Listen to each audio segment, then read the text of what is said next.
Hey everyone, it's Canellis, Anthony Herron. I'm Cassie Carlson, getting you ready for the season finale, Week 18, Bears at Packers. The Bears not playing for anything. The Packers are 11-5. They're playing for wild card seeding at this point for that 6th seed.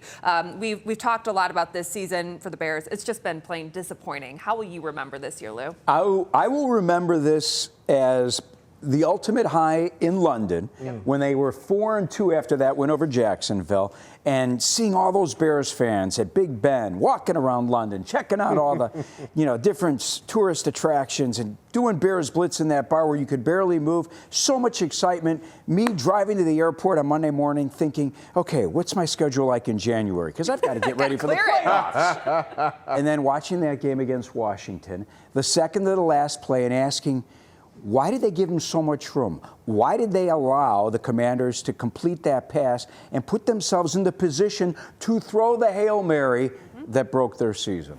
I remember watching you guys over at Tottenham Hotspur out there in London and feeling all the positivity, feeling even Commissioner Roger Goodell, and you guys were talking to him, and the confidence that everyone seemed to have in the direction the Bears were going at that point.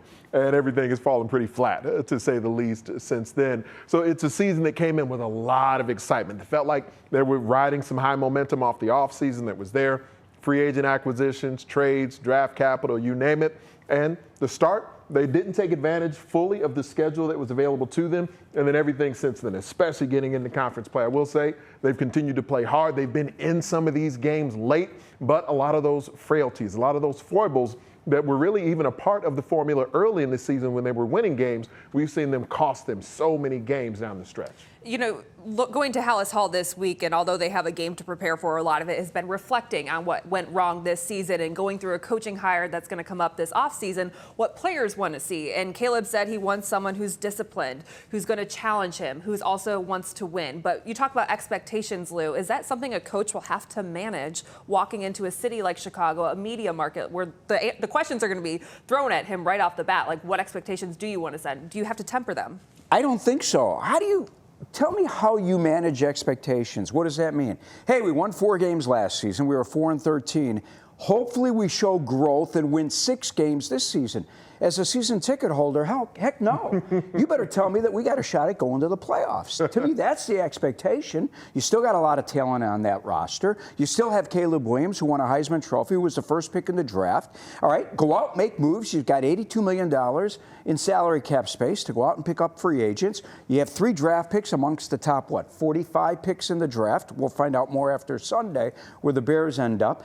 No, I have bigger expectations, and I don't think a head coach, Cassie, in answer to your question, can go out there and manage the expectations of the media and the fans.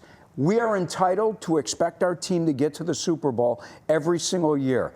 If they fall short, that's on us.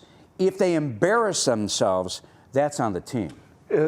The situation the Bears are in is really intriguing because they'll have a new head coach. We don't know how much of the rest of the franchise or the roster may turn over after the results of this season as well. But, you did just draft a quarterback #1 overall. You have begun to invest in this roster. So how much turnover is likely, is plausible, because they've been building toward this point for a few seasons. It was the 3rd year of Matt Eberflus as they tore things down and built things back up. It's the 3rd season of Ryan Poles, and they've been sort of methodically, steadily building toward this point. So I do believe that the roster and some of the talent that's here, the money that's been spent, there will be expectations next season. And think about the Detroit Lions. Like I went through a coaching change when I was in Detroit as a player, went through a coaching change in college at Iowa.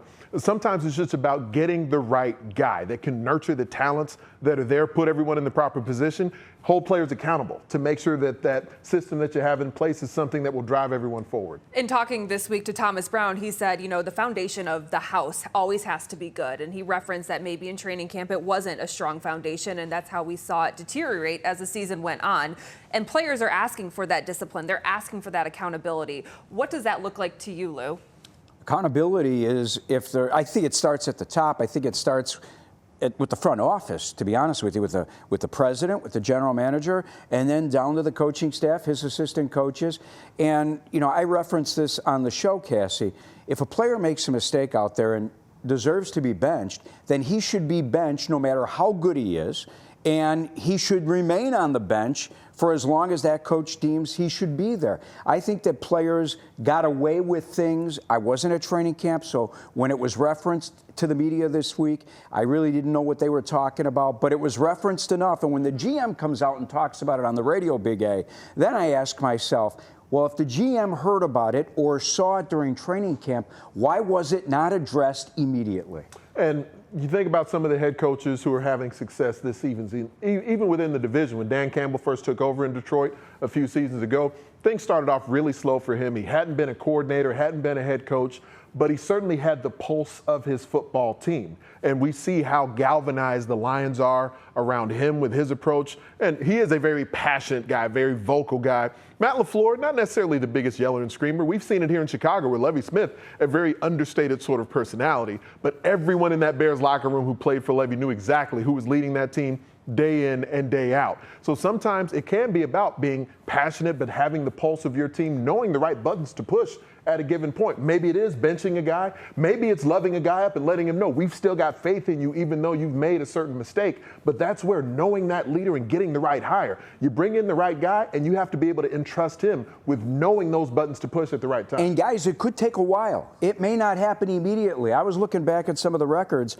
Lovie Smith, in his third season as head coach of the Bears, ended up taking that team to the Super Bowl against the Colts. Mike Ditka, in his fourth season, got to the ultimate game. It took a while, and their first seasons as head coach, they were awful, all right? But you need to set the standard then, and if it means hurting a season, at least the players know who's in charge. And can they get a head start starting with Week 18 in Lambeau? You had a great stat. What was it? I hope so. The end of the 2000 season, the Bears were 5-10 going into their final game at Detroit, and they beat the Lions 23-20. In 2001, they finished up 13-3 under Dick Duran. They carried that positive momentum in the 2001 season and ended up going to the playoffs and winning the NFC. All right, we'll division. see if they can do it this weekend. The Bears have lost 11 straight to the Packers. They are trying to avoid an 11-game losing streak, which would be a franchise record. Make sure to tune into Bears Game Day Live at 9:30 as we get you ready for kickoff right here on Fox.